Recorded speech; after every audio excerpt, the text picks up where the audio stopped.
So we need to ask ourselves this: what are the pivot points for us? When do we re-enter? Now we talking about buying whole strategies, right? We talking about buying whole strategies, right? Nothing else. So we also always need to have entry points. So what are some points for us? Okay, when I buy in a stock, I don't know about y'all, but every time I buy a stock, it always goes down anyway. I don't know why. I don't know what happened. I just feel like when I buy it, it just go down. I don't care how much homework, how much research I did. Every time I buy a stock, it always go down. So here's what I always tell myself. If I buy this stock at this point, this is my point. I've done my research. I see if it's overbought, if it's oversold. I find my value in it. Boom. Once I buy that stock, I give myself 3 points. Literally, I'll buy it here, here, and here. This is worst case scenario for me. It's always worst case scenario for me. In everything that I do, I want y'all to write this down too. When you're looking at a business and you seem like everything is correct, everything is right, it's checked off all the boxes, I want you to ask yourself this question. How do I know I'm right? What am I missing? How do I know I'm right? What am I missing? There's always a strategic approach to investing in the stock market. No one should be on here just buying stock. No one should be on here just buying stock. Building wealth has to be a strategic approach. I like when my brother 19 Keys came up with the wealth standard.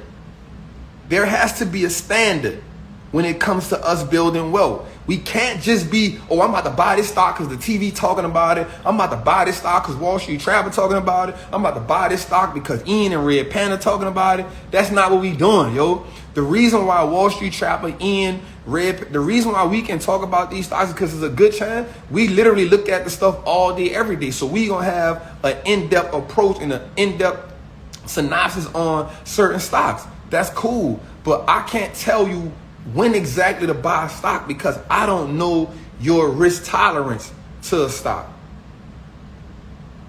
I don't know it. You got to put in the work. You got to study. You got to read all the time. So we ask ourselves this question. How do I know I'm right? One of the ways you can check how do you know that you're right, it comes with being in an environment. Go ask some other people who are stock market investors, what do they think about this stock? Man, how do you feel about this stock? Me and Ian do it all the time. Just the other day, me and Ian was on the phone. We talked about a price. Ian said, well, I got it at this price. I said, well, I had it at that price. And Ian was like, well, that's a good price. I said, that's kind of cool too. Let's talk about it. Let's talk about it. I need to know why you had it $10 less than me. Because $10 can mean a lot. Even though it was a discount price for both of us, we had to act like, why is it that point for you? And Ian hit me with some price. I was like, oh, that's cool. So we need to ask ourselves that. And then we need to double check our work. Double check it. It's okay. What we want to do is double check the work twice, execute once. Say that again. Double check the work twice, execute it once. I just want y'all to understand what we doing. You know what I'm saying? We gonna navigate our way through this the right way, yo. We not gonna panic. Right? Because if you bought Apple at 125, you see the stock going down, what we need to do is, once you bought it at 125, if you bought it at 125, your homework already say that, yo, it is kind of overbought at this point. It is overbought at this point because you looked at two indicators. You looked at the relative strength index and you looked at the greed and fear index. Right? You looked at these two indexes and you said, okay, well, it's at 125. Okay, I just want to get my feet wet. Okay, cool.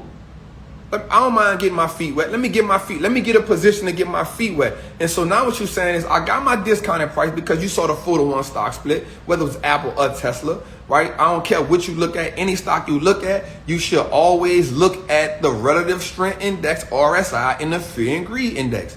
You should always look at these indexes before you buy any stock. Before you buy any stock, RSI, fear and greed index. You should always look at it. You need to see if this overbought or oversold. You need to understand if the market being greedy, of the market being, you know what I'm saying, fearful. You need to understand these things all the time, no matter what, yo. So what you need to ask ourselves now is this. Okay, cool. If it is overbought, well, because of the stock split, I won't get my feet wet. It's not a problem. Get your feet wet. Boom. You create your first initial buy-in. You created your first initial buy-in. Okay, but you also have your pivot points. Okay, cool. What happens now? Okay, well, trap, it went from 125, went from 130 to 115 or whatever is that. Let me look right quick. All right, boom. You bought it at 130. Boom, it's at 117. For me, I'm going to be honest, that's not another buy-in price for me yet. That's not another buy-in. That's, for me, that doesn't signal opportunity just yet. I needed to hit another price. And I'll be like, okay, boom, let me tap in right here. And if it goes under that, boom, let me tap in here. Now, essentially, what you're doing is this. You're saying, if I bought it at 130 and it goes to let's say you did it at 117, you've now brung your buy-in price down from 130 probably to about 121, 122. You feel what I'm saying? So now instead of you having to wait to get back to 130 before you start seeing profit, when you average down, right, you now see profit at your median price. The median price is simply the median price between where you bought it at and where you average down at. The price in the middle, wherever it averages out at, that's your median price. So now you have to see that price before you see profit. So now that you got that price, what happens is this. If it falls down more, you catch you another price. You say, okay, well, it is at 116. Okay, I bought it at 130. It went to 116. What I'm going to do now is I'm going to wait till it gets to, if it goes to 100, I'm going to buy in some more. So now when you buy in at 100, you buy some more shares. What you do now is you bring that median price down from, let's say, 121. You might bring that thing all the way down to like 115. So now you start seeing profits at 115 or up. This is why we never panic in the market. This is why we never panic. This is why you don't see me going crazy. This is why you don't see me, oh man, I should have never bought that stock. Nah. Because I already got my prices set when I won't hit. It's called averaging down, people. 1-800-MAN-TRAPPER hotline, phones open, you hear me? But we averaging down. And you do that. But when you averaging down, I want you to look at this question here. Are the fundamentals of the company changing? Right? Because we not going to just, that's not dollar cost averaging, fam. It's two different things between averaging down and dollar cost averaging. I just want you to know that. It's two completely different things. But we need to ask ourselves is this question here. Now, this is the difference in what I'm saying. This is the difference. You only average down when the fundamentals and the moat is still intact. Let me say that again. You only average down when the fundamentals and the moat is still intact. Right? So ask ourselves this question. Apple went from $2 trillion to $900 billion in 3 days. But did the fundamentals of Apple's change? Right? Did the fundamentals change? This is why we don't panic, yo. This is why we don't panic. We don't panic because we have all these situations in par for us. We got all these checklists in order for us. See, we not just freestyling. We not just freestyling. We being intentional, and we got tripwires in play for every situation, right? So boom, when we see Apple stock going down, we ask ourselves the question, have the fundamentals changed? Did something dramatic happen in the business that's making these people change? If that's not happening, then we're now having, it's not a pullback, we're having a sell-off.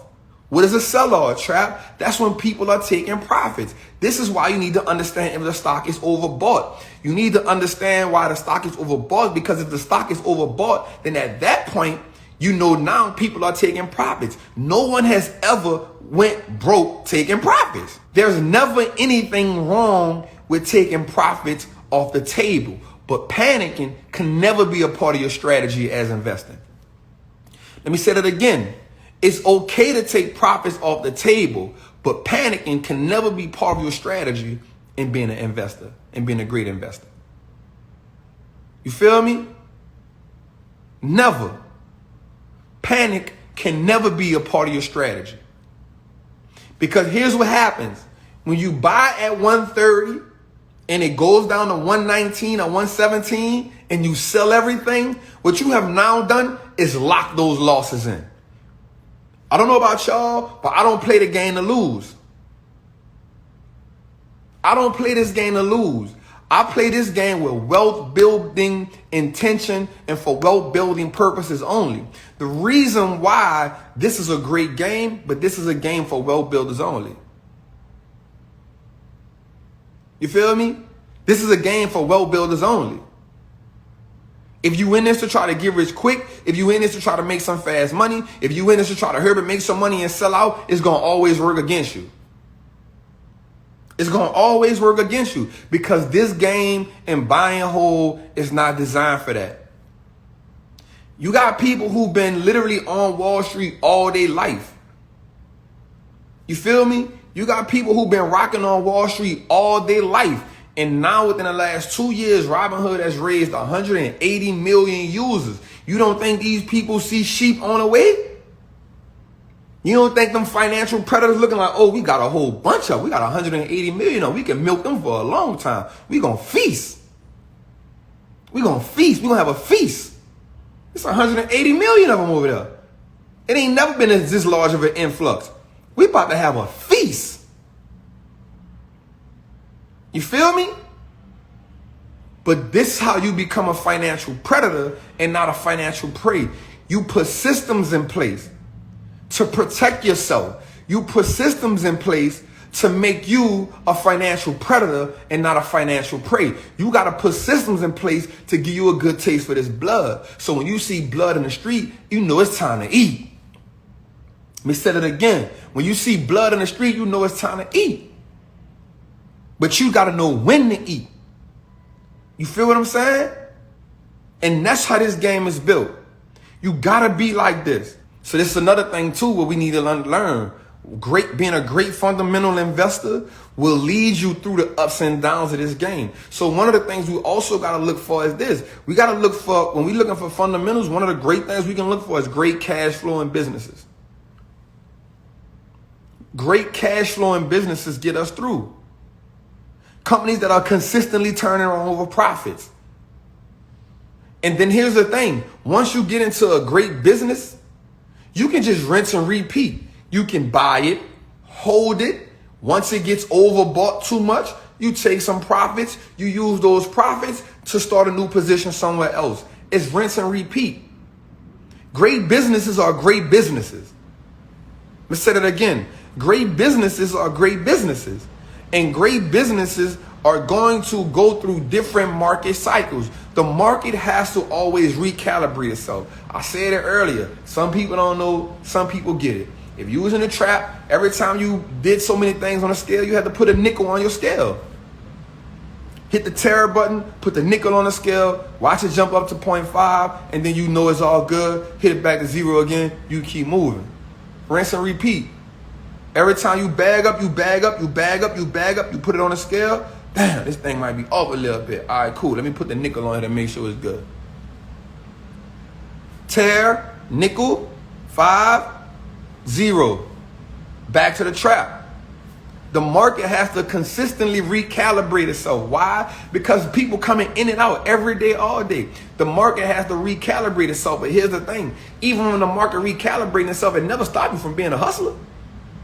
Even when the market recalibrates itself, it never stops you from being a trapper.